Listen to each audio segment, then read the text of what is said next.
तो चलिए शुरू करते हैं। पद 1। ऊधो, तुम हो अति बड़भागी, अपरस रहत स्नेह तगा तय, नाहिन मन अनुरागी। भावार्थ, गोपियां उद्धव से कहती हैं, हे उद्धव, तुम तो सच में बड़े भाग्यशाली हो, क्योंकि तुम्हें श्री कृष्ण की सेवा और संग प्राप्त है। लेकिन ये भाग्य तभी सच्चा है जब उसमें प्रेम भी हो। तुमने केवल ज्ञान और नियम का मार्ग चुना है, सच्चे प्रेम अनुराग का अनुभव नहीं किया। केवल छूने छुलाने या बाहरी सेवा से भक्ति नहीं होती, प्रेम चाहिए। पद 2। पुरिनी पात रहत जल भीतर, ता रस देह न दागी, ज्यो जल माह तेल की गागरी, बूंद न ताको लागी। भावार्थ, जैसे कमल का पत्ता पानी में रहते हुए भी गीला नहीं होता, वैसे ही तुम्हारा हृदय श्री कृष्ण से जुड़कर भी प्रेम रस में भी नहीं पाया। तुम पास हो पर रस में डूबे नहीं। जैसे पानी में तेल की बूंद घुलती नहीं है, वैसे ही तुम्हारा मन भी श्री कृष्ण के प्रेम में घुल नहीं पाया।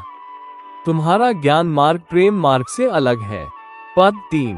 प्रीति नदी में पाँव न बोरियो, दृष्टि न रूप परागी, सूरदास अबला हम भोरी, गुर चाटी जो पागी। भावार्थ, तुमने अभी तक प्रेम की गहरी नदी में पैर नहीं डुबोए, न ही तुम्हारी दृष्टि श्री कृष्ण के रूप पर पूरी तरह बांधी। प्रेम के अनुभव से तुम अभी अछूते हो।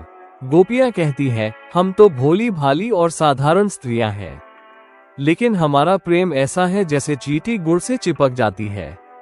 हम श्री कृष्ण से ऐसे जुड़े हैं कि उनसे अलग होना असंभव है।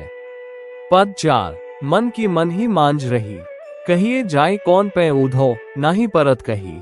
भावार्थ, गोपियां कहती है, हमारा मन अपनी पीड़ा भीतर ही दबाए बैठा है। उनकी व्यथा इतनी गहरी है कि किसी से कह भी नहीं पा रही। वे पूछती हैं, अरे उद्धव, हम अपनी यह व्यथा किससे कहें? कोई सुनने वाला भी नहीं है, और अगर कहें भी तो कोई समझेगा नहीं। पद 5। अवधि आधार आस आवन की, तन मन बिथा सही, अब इन जोक स्वदेशनी सुनी सुनी, बिरहिनी बिरह दही। भावार्थ, अब तक हमें यह आशा थी कि कृष्ण लौटकर आएंगे, इसी आशा के सहारे तन और मन की पीड़ा सहते रहे। लेकिन अब जब तुम्हारे मुंह से योग और ज्ञान का संदेश सुना, तो हमारे विरह की ज्वाला और भी प्रचंड हो उठी। प्रेम की पीड़ा सहन से बाहर हो रही है।